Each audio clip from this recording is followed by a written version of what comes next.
Bilbila haaraa yoo bitanne maal gochuu qabna? Iimeelii akkamitti bananna? Iskiriina silkii akkamitti cufanna? Appilikeeshinoota akkamitti buufanna? Fakkeenyaaf Zoom akkamitti buufanna? Zoom akkamitti bananna? Profaayilii yookaan suuraa Zoom akkamitti irra kaayanna?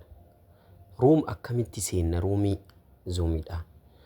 Akkamitti qur'aana Zoom irratti ol baafannee tuttuqaa yookaan qalama itti godhaa qaraana. Wantoota kanneen duraa duubaan isinii dhiheessina nu hordofaa.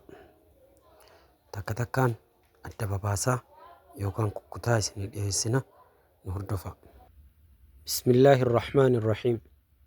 الحمد لله الواحد الأحد الفرد الصمد الذي لم يلد ولم يولد ولم يكن له كفوا أحد ثم الصلاة والسلام على سيدنا محمد وعلى آله وصحبه أجمعين. barnoota keenya jeddumaan waan baay'ee barbaachisaa ta'e tokko waan yeroo hedduu namni na gaafatu bilbila haaraa yoo bitanne maal gochuu qabnaa ka jedhu maaltu dursaa, akkasumatti zuumii akkamitti buufannaa, akkasumatti ammallee zuumii akkamitti banannaa ka jedhu tartiibaan itti deemna. Jalqaba irratti ammoo silkii haaraa bilbila haaraa yoo bitatan maaltu dursaa?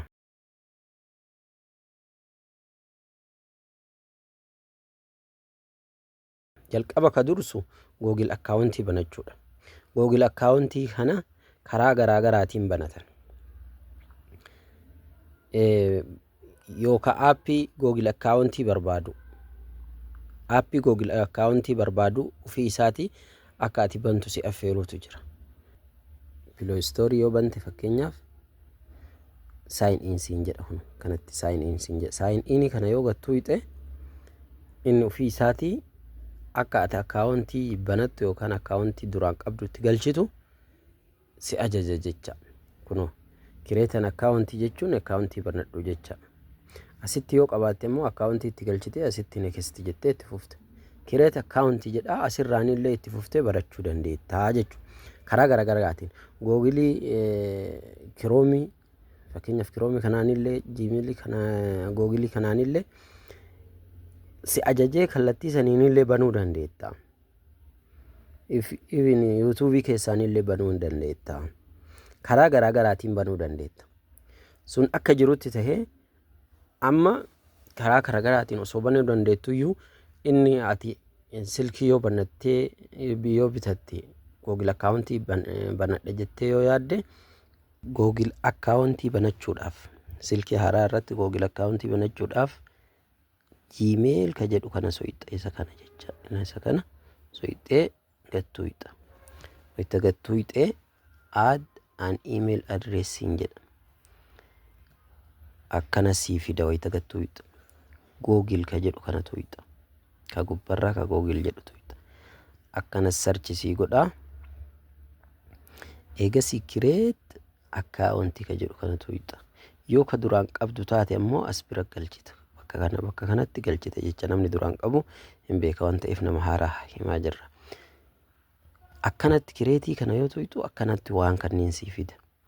For my personal use, for my child, for work or my business ka jedhu sii fida. Kanneen keessaa for my personal use ka jedhu tuuyixa. Ka gubbarra jiru kana kunoo ka jalqabarra jiru kana sadiin keessaa ka jalqabarra jiru kana gattuu hixa. Wayita gattuu hixee first name siin jedha. Maqaa jalqaba maqaan kan kee fakkeenyaaf Huseeniin ta'uu danda'a, Aaminaa ta'uu danda'a, Kamiilaa ta'uu danda'a, Eennuun ta'uu danda'a. Maqaa kan keessan achi guutta jecha. Maqaa kan kee isuma sirrii guutta. Sarneem siin jedha. Sarneemii kan itti guutuullee dandeetta, itti guutuu dhiisuullee dandeetta. Maqaa lammaffaa jecha. Maqaa abbaafaa jecha. Maqaa kan kee maqaa abbaa keetii itti guuttaa. Eegasii as biraan next jettaan. Next jettaan. Next wayita jetteen as biratti wantoota kanneen sii fida, wantoota kanneen guutta. As biratti day ka jedhu kun guyyaadha. Guyyaa dhaloota keetii. Fakkeenyaaf guyyaa sadaffaa, ji'a sadaffaa, 1998 ta'uu danda'a. Bara dhalootaa, ji'a dhalootaa, guyyaa dhalootaa kanneen sadeen. Kuni bara, yiiriin bara, manziin ji'a, deeyin guyyaa. Eegasii as biratti kun waan jender ka jedhu kana fuulduratti waan xiqqoo tanatu jira. Waan xiqqoo tana wayita gattuu hixee isii yoo gattuu hixee laal jenderii jechuun saala jecha. Dhiira moo intala jecha. Fiimeeliin intala, meeliin dhiira. Kanneen lamaan keessaa taate guutta yoo dhiira taate meelii guutta, yoo intala taate fiimeelii guutta. Fakkeenyaaf fiimeelii haa guutu. Eegasii jala kanatti nekistii kanatu hixa. Nekistii kanatu hixa.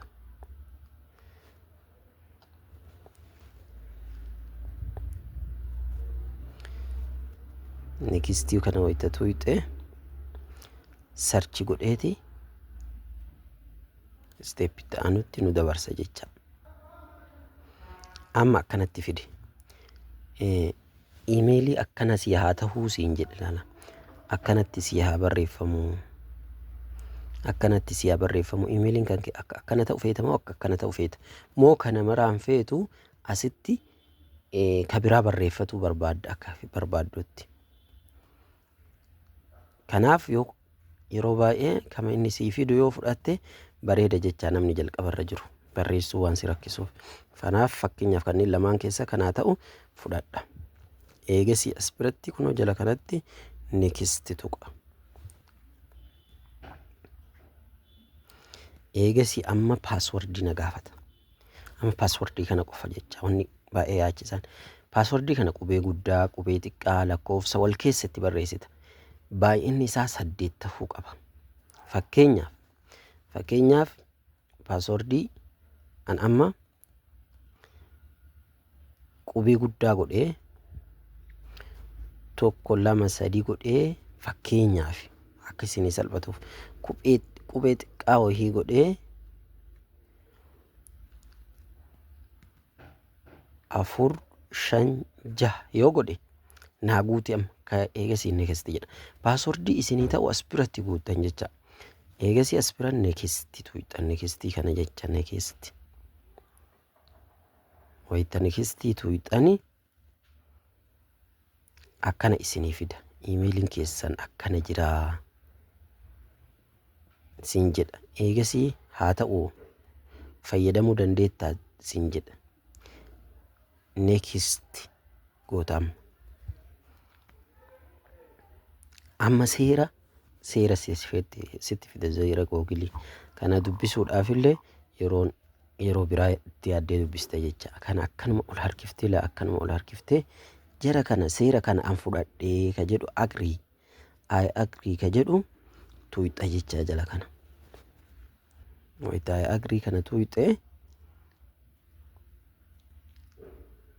akkana assi fida. Akkana sarchi godhee assi fida.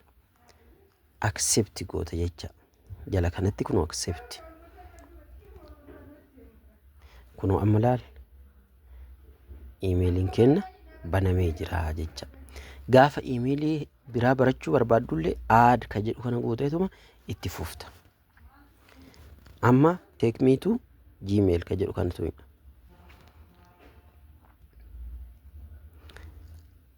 allow gmail to send you notification. Akka notification siin dhufu allow godhi jedha. Allow goonaan akka wanni akkanaa ta'ee akka waasi beeksisu jecha. Okay goota. Amma wanni wahii yoo sii dhufe asumaan sii dhufa jecha. Wanni iimeelii kan keetirra wanni ta'u yoo dhufe asumaan sii dhufa jecha. Kana amma iimeelii bananne. Iimeelii eega banannee silkii kana amma waan biraa fayyadamuu dandeenya jecha. Fakkeenyaaf aappii wayii buufachuu barbaanne, zuumii buufachuu barbaanne, pileestoorii kana seenne, pileestoorii kana gattu. Kana akkanatti iimeelii eega bananne booda tokko amma silkii keenya cufuudha iskiriinii isaa. Akka namnummaan arge ol fuudhee hin fayyadamne cufuudha. Isa sana akkam goona? Waan asirraa hafe yookaan kutaa asirraa hafe viidiyoo itti aanu irratti argattu. Viidiyoo itti aanu hordofaa.